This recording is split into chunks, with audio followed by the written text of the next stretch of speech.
Hey there, day 165 of Life According to YoBo. It's one of my books, Give Life to Your Vision. Today we're talking about vision, dreams, a goal, a gift. That's the topic of today's message. Get all these books at YoBoProductions.com. Have a seat. Welcome to the School of YoBo. If you want to learn how to live the best life, if you want to learn how to live a blessed life, pull up a chair, baby. Listen to me. Ooh, I love my life so much. Y'all don't want to hear about that no more because I see it every day. Okay. My journal, Blessings on Your Journey. I take a scripture. I write a real life story about it. Not deep, not churchy, because I might slip up and cuss. I have to watch myself sometime. Romans 11, and I think 11. This scripture says, because of their transgressions, salvation has come to the Gentiles. And you might be saying to yourself, okay, YoBo, what that got to do with me? I'm getting ready to tell you. We use the phrase, what God has for me is for me. Okay. That's a cute little song. It's a cute little phrase, but it's not always true. Because I just read the scripture.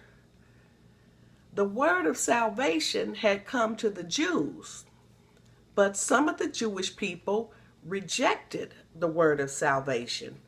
So that same word was then taken to the Gentiles. That's why I say when you say what God has for me is for me. Because what he had for all the Jews, those that didn't want it, message had to go to somebody else. The dream, the vision, the goal, the aspiration that you have in mind right now, it didn't begin with you. Most likely, it was sent to another who did nothing. What the Bible say? So is my word that goes forth, it shall not return void. So one person got the dream, they didn't want it. They got the vision. It continues to bounce around. Bounce from here, bounce from there, bounce to there, bounce all around. And then one day, a thought popped in your head. And you said to yourself, you know what? I could really see myself doing, you fill in the blank. That is the very time that you must act on the idea in order to avoid it bouncing on to another, because it's already been bouncing from person to person to person to person who's done nothing. You don't believe me? Let me prove my point. How many times have you been watching television, you see a commercial, or you're watching the Oprah show, or you may be listening to an interview on the radio while driving, and you hear about a product or a service being advertised, and then you exclaim, hey, I thought about that too. Yeah, and the problem is, all you did was think about it. You didn't act on it. That's why that same idea just continued bouncing on until it landed on somebody who decided to make that vision become reality. That's why when you get the vision, you must act on it. That doesn't mean you go into work on Monday and quit. No, let me explain what I mean, because I know saints, and saints can be silly, and there's a difference in faith and foolishness. Let me tell you what I mean.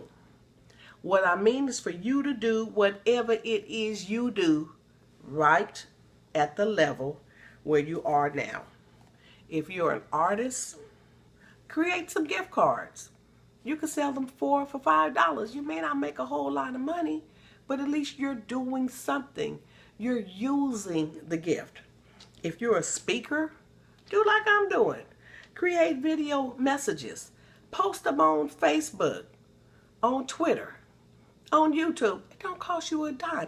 Practice sitting in front of the camera. Practice your little, your TBN pose. See, look ahead. Let me practice what I'm.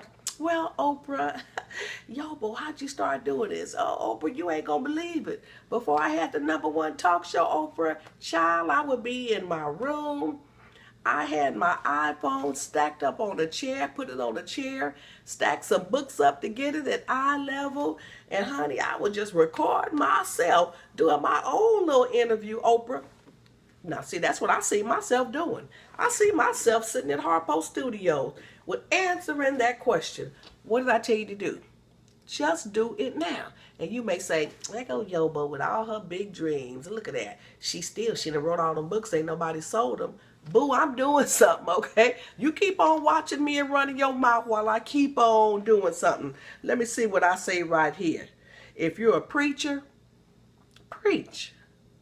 Volunteer at a convalescent home on Sunday or Monday, Tuesday, Wednesday, Thursday, Friday. There's a lot of places you can preach, but I done told you, these preachers need to quit talking about folk going to hell. Y'all lying. Because you ain't going to preach unless you get paid. Those preachers who ain't going to preach unless you get a paycheck, you need to quit lying and telling folk that there is a hell. If you really believed that there was a place of damnation, you would use every opportunity to warn God's people. But if you're looking for a paycheck, boo, you a hustler. I would call you just what you are. But those who really have a message to preach, and you believe in your message, you feel like God has put something inside of you, you better preach your message, whether somebody paying you or not. If you got to sit in front of an iPhone and then post it online by yourself, you better spread your word like I'm doing. Your vision has come to you. Do something before your vision becomes somebody else's vision. Blessings on your journey. That's life. According to YoBo, come back tomorrow. Day 166 of life, according to YoBo. Get this book at YoBoProductions.com. Still got it on sale, only because I haven't taken the time to change the price. All right, I'll see y'all tomorrow for day 166. Adios.